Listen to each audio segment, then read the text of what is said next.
So we go to chapter 14, the factors of production and sectors of the economy. So before we go to the factors of production, we would need to talk about production itself, because there wouldn't be factors of production.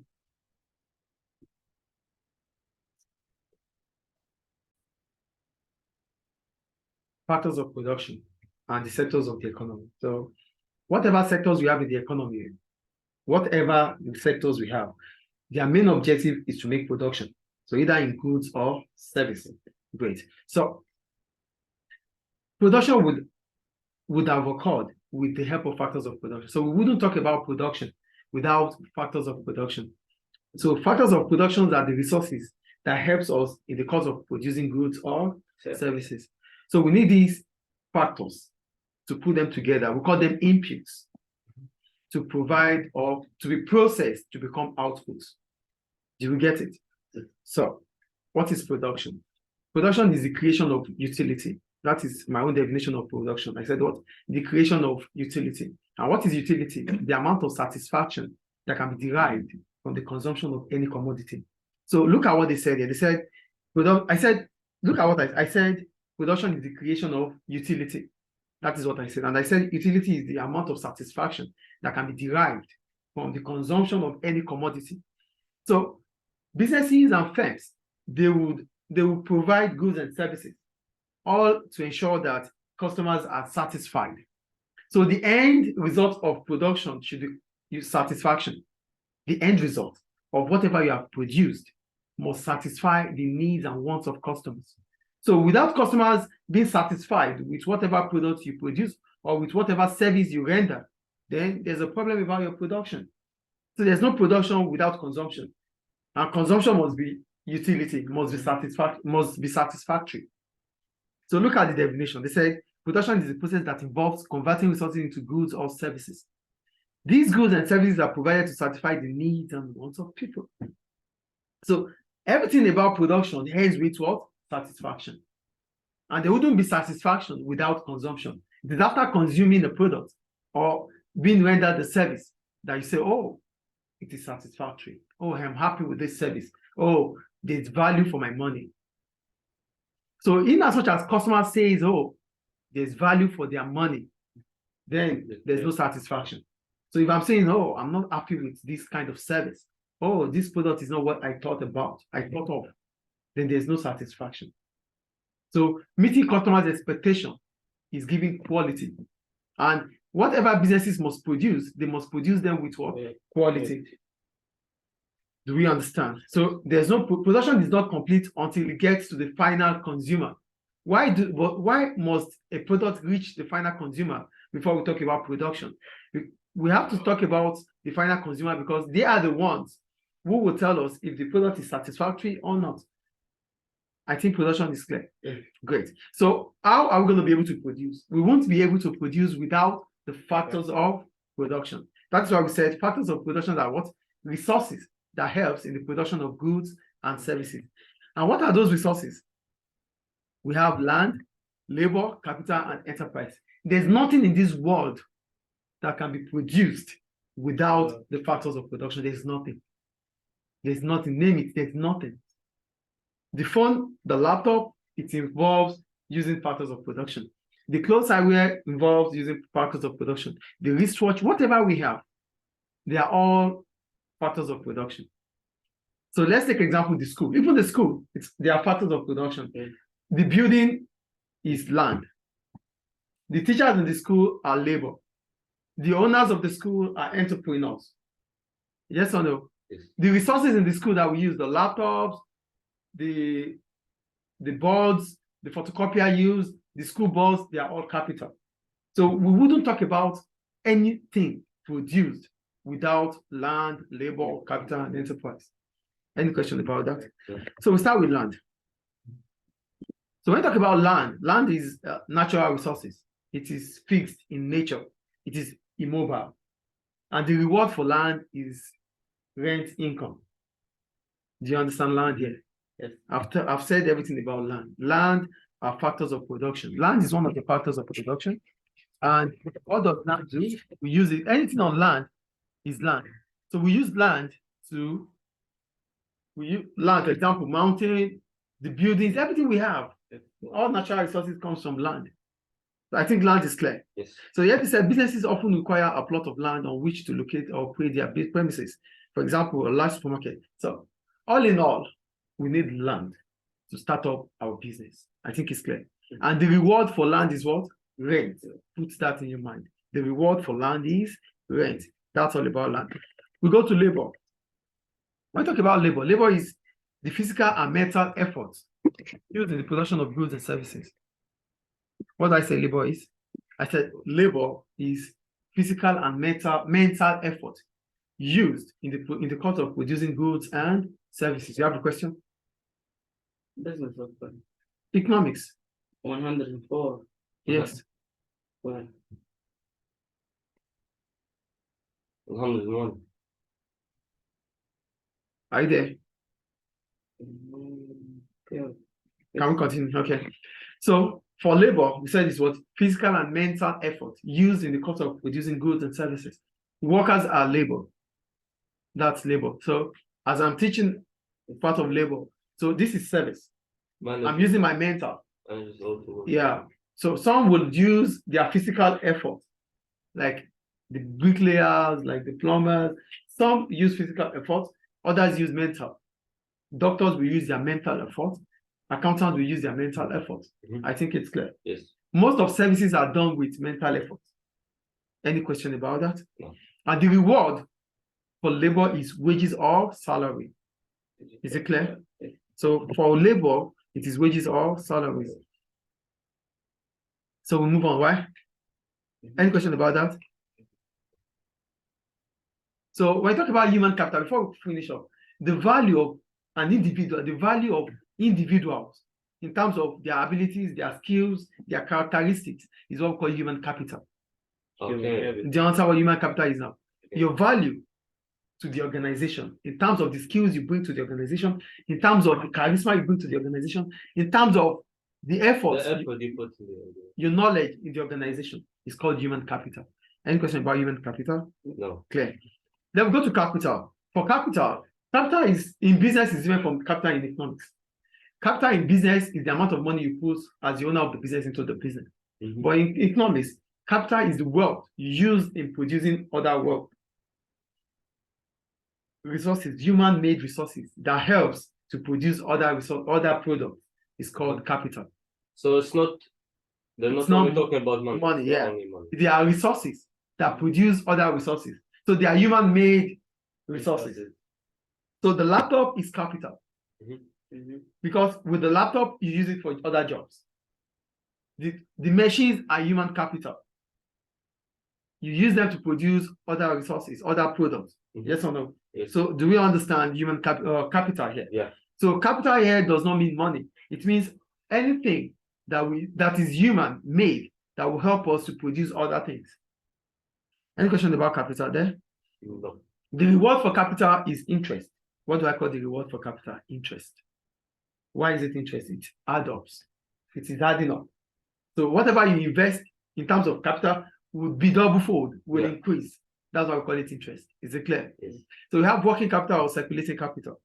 So when we talk about working capital, we're talking about the resources we use, like the equipment, like the raw materials. These are working capital. Do you have any question about that? No. Then we have fixed capital. For fixed capitals, these are the equipment, the machines that we use. Sure. Is it clear? Any question about that? No. Okay. Then we'll go to enterprise. For enterprise, we're talking about the roles of entrepreneurs. And who are the entrepreneurs? Entrepreneurs are the organizers of all the factors of production.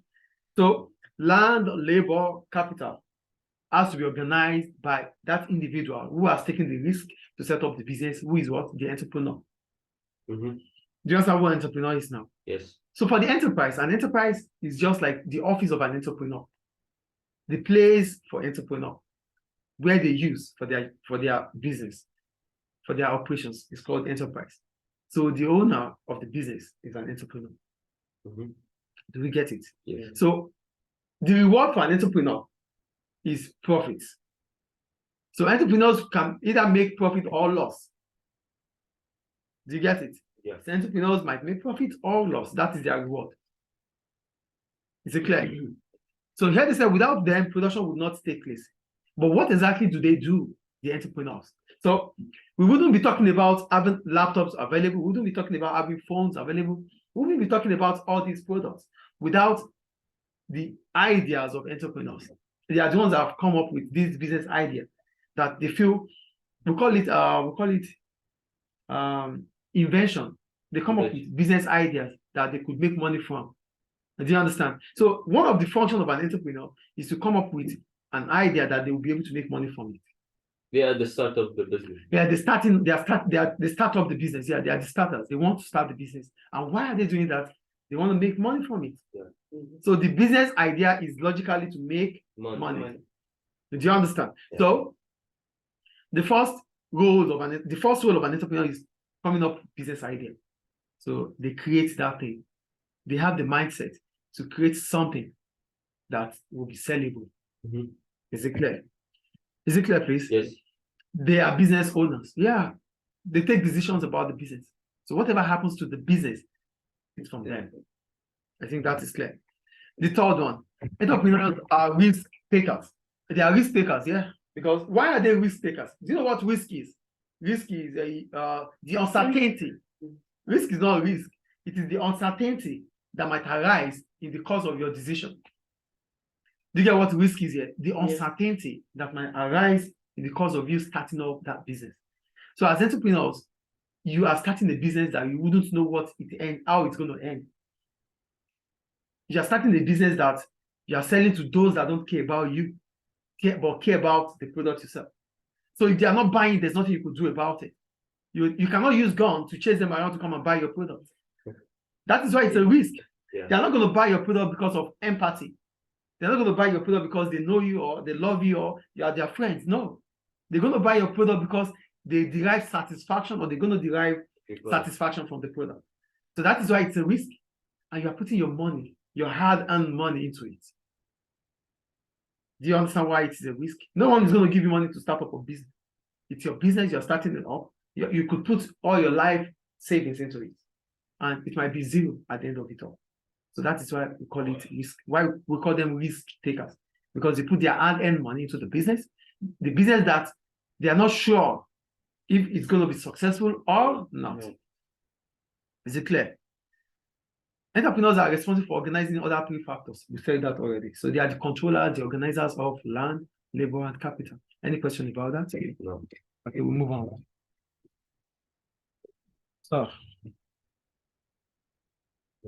labor and capital intensive. Are you there? Yeah. Some firms use relatively more labor than capital when producing goods and services. So, in the course of operations, some firms, their model of operation requires them to use more workers, which is labor intensive. Not that they are not going to use equipment. They will, but they use less equipment, more of labor. That's why I call it labor intensive. Mm-hmm.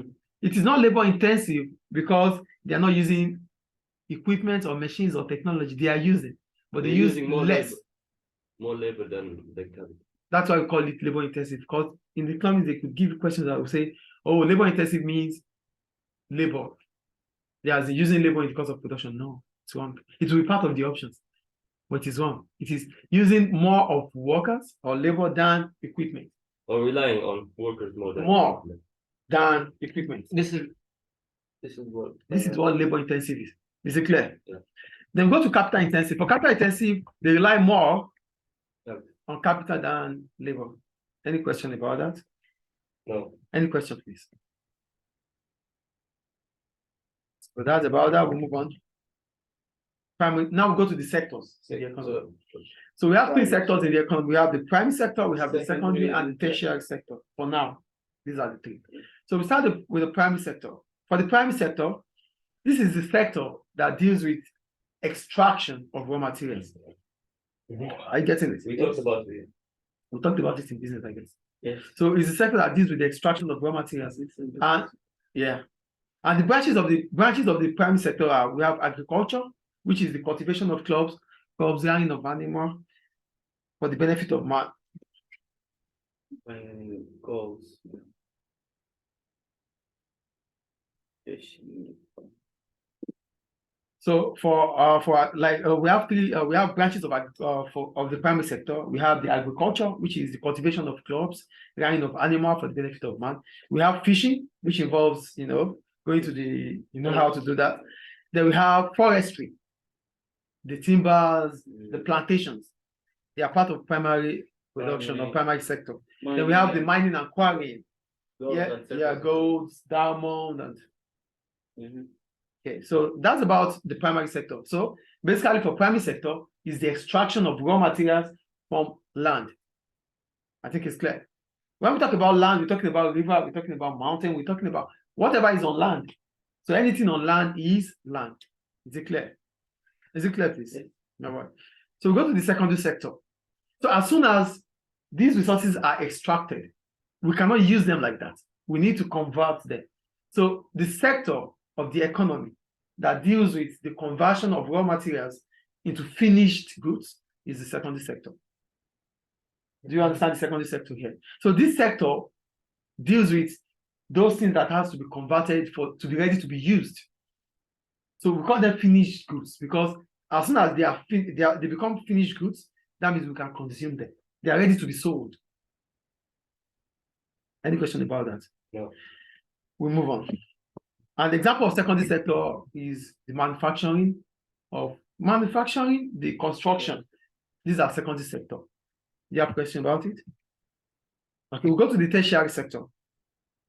For the tertiary sector, we're talking about provision of services like banking, insurance, education, hospitality, tourism, transportation. These are all tertiary sector. Retailing, the supermarkets, it's retailing, it's part of tertiary sector. Any question about that? So here we have we have commercial services like freights, we have financial services like banking, I said that.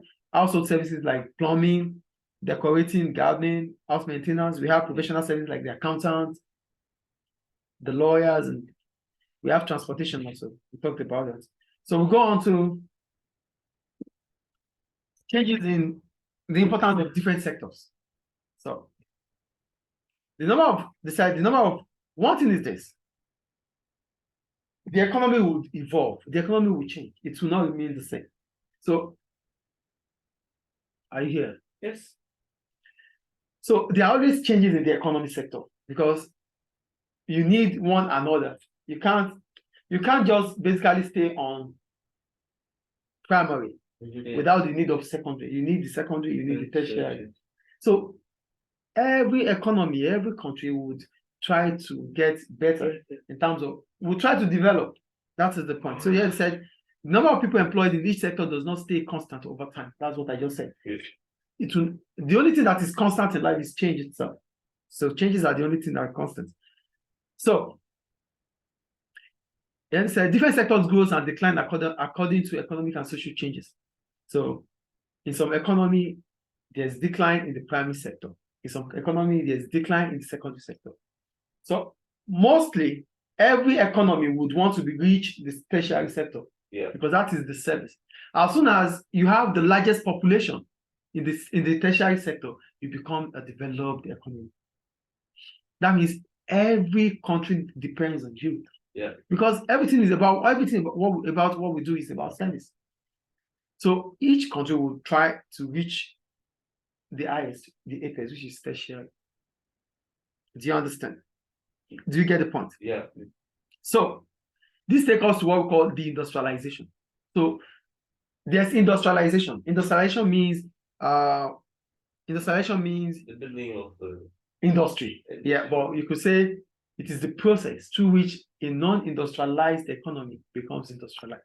You get what I said now? Yes. Industrialization means what? The process through which a non-industrialized economy becomes industrialized. So if those industries are declining, then there's deindustrialization. It started with the Industrial Revolution in the UK. Yeah. There's industrial revolution because they want industrialization. That's why there's industrial revolution. Do you get the point here? Yeah. There was a time that all countries rely on the primary sector. The primary sector would only provide raw materials. So that was why there is industrial revolution in the 19th century, because all these resources that are made available needs to be converted. They need to be used. So with the industrial revolution, here comes industrialization. That's why we said industrialization is what? The process through which a non-industrialized country or economy become industrialized. So at that point in time, those countries that only rely on extraction started manufacturing, start converting these raw materials into finished goods. So any country that is industrialized will be a country that has its strength, its largest employment in the secondary sector. I think industrialization is clear. Yeah. But these days, there's deindustrialization. So there's a decline in the secondary sector. There's decline in industrialization. There's a growth in the there's growth as a result of growth in the tertiary sector. There's no decline because it's not relevant anymore. There's decline because people now see strength in building the tertiary sector. And as soon as you reach the tertiary sector, you become a developed economy. So these are what European countries, these are what is happening, what are happening in America, Germany, and these countries are developed because they provide services to Africans, to less developed economies, to developing economies or emerging economies. I think it's clear. So we understand what industrialization is now and what deindustrialization is. Industrialization is the process through which a non-industrialized economy becomes industrialized. Deindustrialization means what? Decline in industrialization in any economy or in a given economy. Any question about that?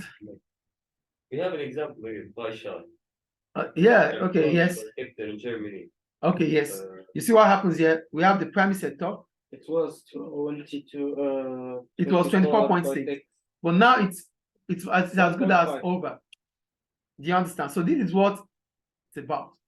So the strength of Germany comes to where? To the tertiary sector. That's why it's a developed economy. I think it's clear. So we'll move on, guys. So that's all about that. I said it all. So we go to developed and developing countries. So there are some significance. There are some significant differences in the structure of economies. In developed and developing countries, in most developed countries, the primary sector is much less important than the tertiary sector. Only a small percentage of the workforce is employed in the primary sector. In many developing countries, the secondary sector is now growing with some expansion of the tertiary sector. So we have developed economy. They have the largest employment in the tertiary sector. We have developing economies. They have their largest population. I keep saying largest population. They have their largest employment in the secondary sector. Then we have less developed economies. They have their largest employment in the primary sector. So when you look at countries that we call developing economies, they are having large percentage of their employment in the secondary, but trying to go through the tertiary sector too. Countries like Nigeria, like Turkey, like Brazil, like China, they are emerging economies. Like Mexico, they are emerging economies. They are moving from the secondary to the tertiary sector. They are not yet developed. But they're on the process. They are under process. That's why we call them developing or emerging economies. Well, Mr. The sectors, all sectors depend on each other. If there's no primary sector, there will be no second sector and tertiary sector. So if all countries want to develop and focus on the tertiary sector, yeah. What happens to the primary sector? What happens to the raw materials? It's a good question. This is the point. We know that. Let's go back to Africa. Africa has lot of natural resources. Yeah. Africa will continue to have all these natural resources more than any other continent. Yeah. That is a fact. But now, when you talk about developing, they are not saying we should stop relying on the primary sector. But what they are saying about development here is that African countries should start becoming industrialized and start thinking about becoming tertiary sector. Not that they should forget about it. We need the primary sector to be able to provide these goods and services. But African countries should start doing it on their own terms. That's what development is about. Then we will be taking over the world. Yes. So not that in America they don't have raw materials, so they have. But the large proportion of employment comes from the tertiary and the secondary sector. Yeah. I think it's clear. One other question about what happens to the primary sector. The primary sector will still be available, but the point is we in Africa should start thinking about developing secondary and tertiary. I think it's clear. Shall we move on, guys? Yeah. Oh, it's question now. What is that?